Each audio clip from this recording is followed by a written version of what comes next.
आजकल कुछ वीडियो और ऑडियो में ताल्लुक नहीं होता है, तो शायद टीवी में ऐसा आएगा कि अरुंधति रॉय ने कहा कि इस देश में रहना होगा तो वंदे मातरम कहना होगा।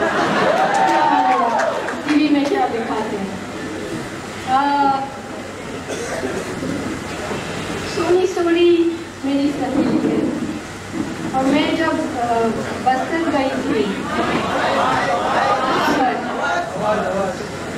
सोनी सोनी के जिस्म के अंदर पत्थर डाला गया था एक पुलिस स्टेशन में। वो पत्थर कोर्ट में पेश किया गया था और जिस पुलिस स्टेशन में वो किया उस पुलिसमैन को गैलेट्री अवार्ड मिला। तो बहुत एक्टिविस्ट ने इसका विरोध किया कि वो अवार्ड नहीं देने चाहिए था। मैंने कहा नहीं, अवार्ड ठीक है लेकिन उसका साइटेशन बदलना चाहिए, है ना। उसका साइटेशन में लिखना चाहिए कि इस देश में इसको अवार्ड दिया जाता है जो आदिवासी औरतों के साथ ऐसा काम करते हैं, क्योंकि आजकल वो एक ऑफिशियल एक्टिविटी बन गया है।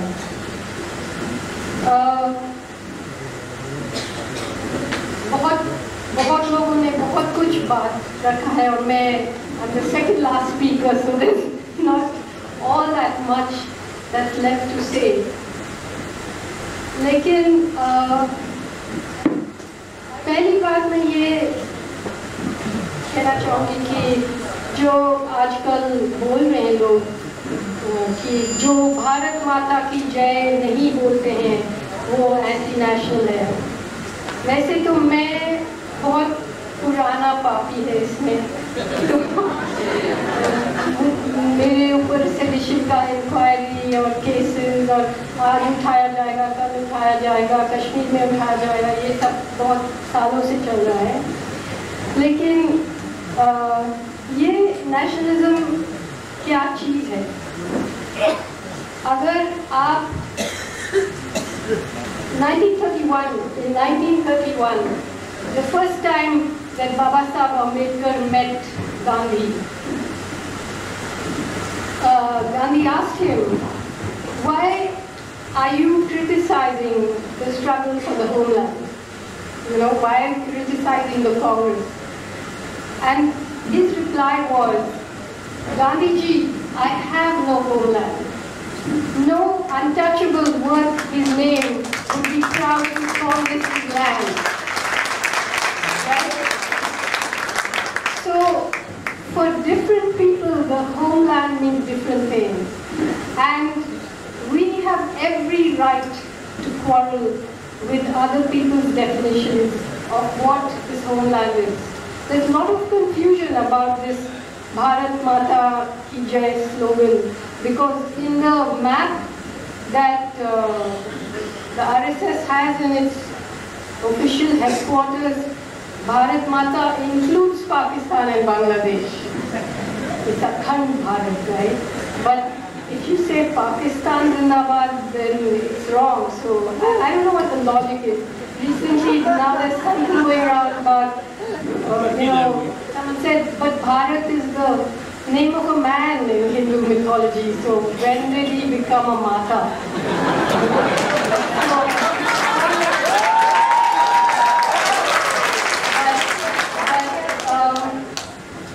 Since many people have spoken at great length about what is happening in our campuses, what is happening with this new government, I just want to try to cover some ground which hasn't been covered before, just to fill in some gaps. So,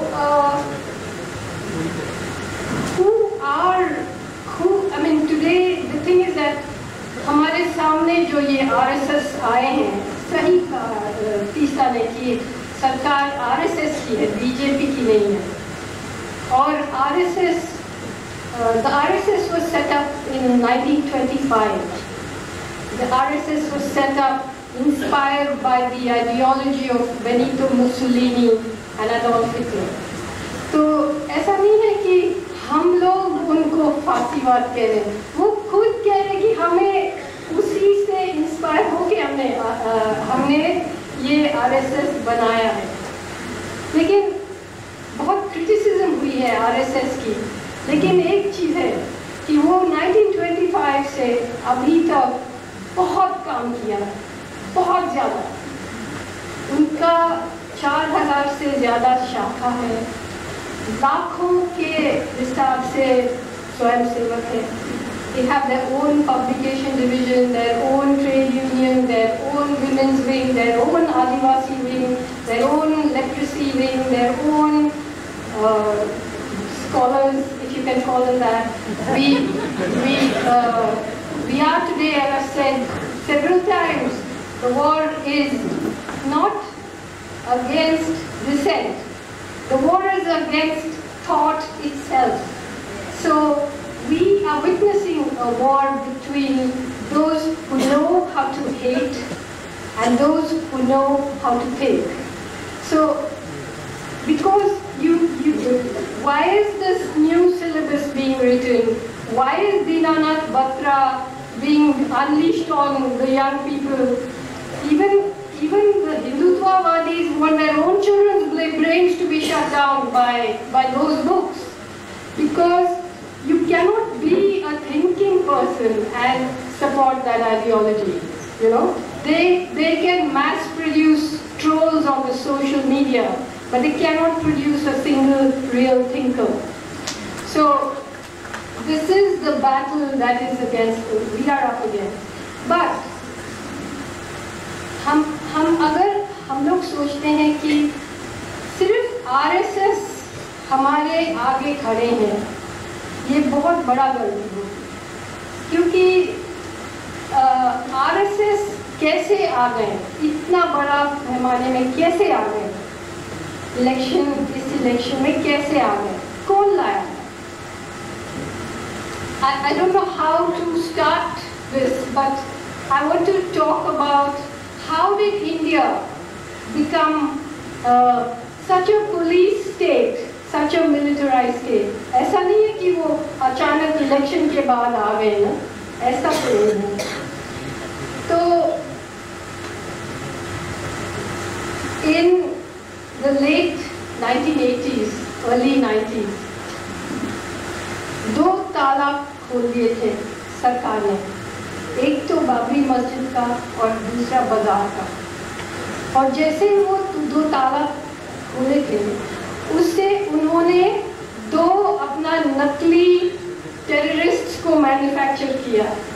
एक they unleashed 2 kinds of totalitarianism. One was religious totalitarianism, Hindutva thing, and one was a kind of economic totalitarianism. And both those totalitarianisms produced or manufactured their own manufactured terrorists, Islamist terrorists, Maoist terrorists. और जो भी party आया था सत्ता में, उनका priority अलग था। एक था तो इस्लामिस्ट टेररिज्म, दूसरा माओइस्ट टेररिज्म। दोनों के नाम में मिलिटराइजेशन हुई है और दोनों के नाम में बहुत सारे जो लॉज है जो कोई भी डेमोक्रेटिक कंट्री में नहीं होना चाहिए वो है। लेकिन उससे भी पहले वो प्रोसेस शुरू हुई थी। जब आजकल टीवी में अगर कोई भी बहस करने की कोशिश करते हैं, वो क्या चिल्लाते हैं कि Have you the soldiers, the dead soldiers who came from Siachen? You are an anti-national. This is the real hero.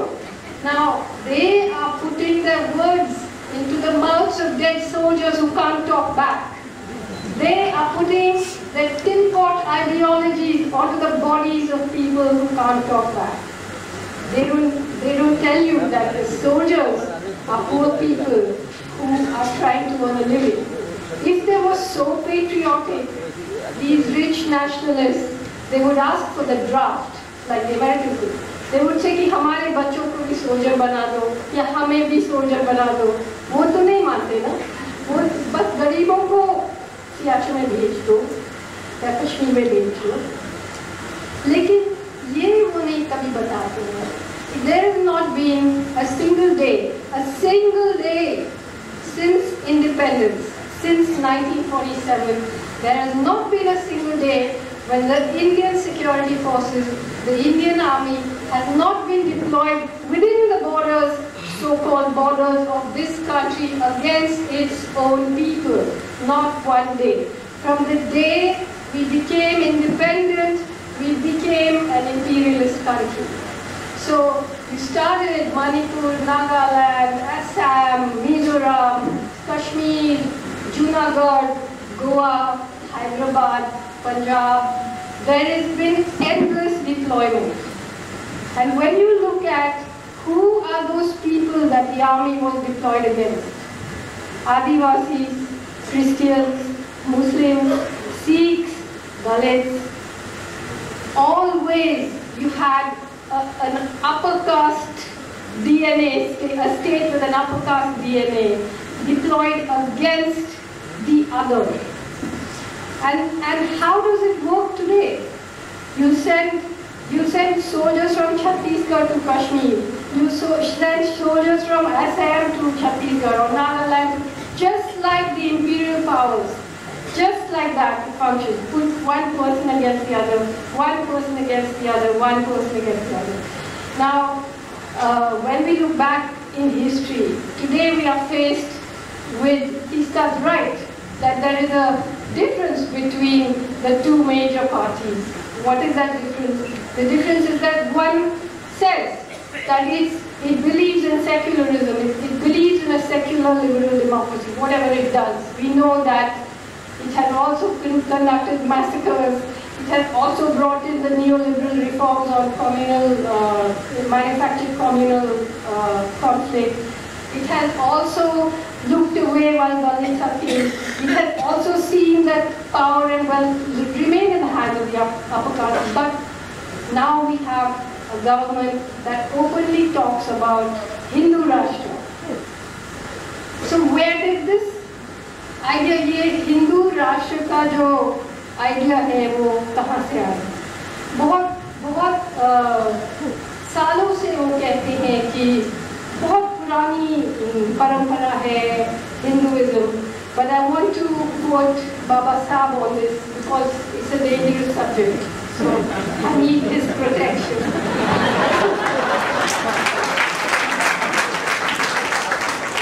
So Baba Sahib Ambedkar said, the first and foremost thing that must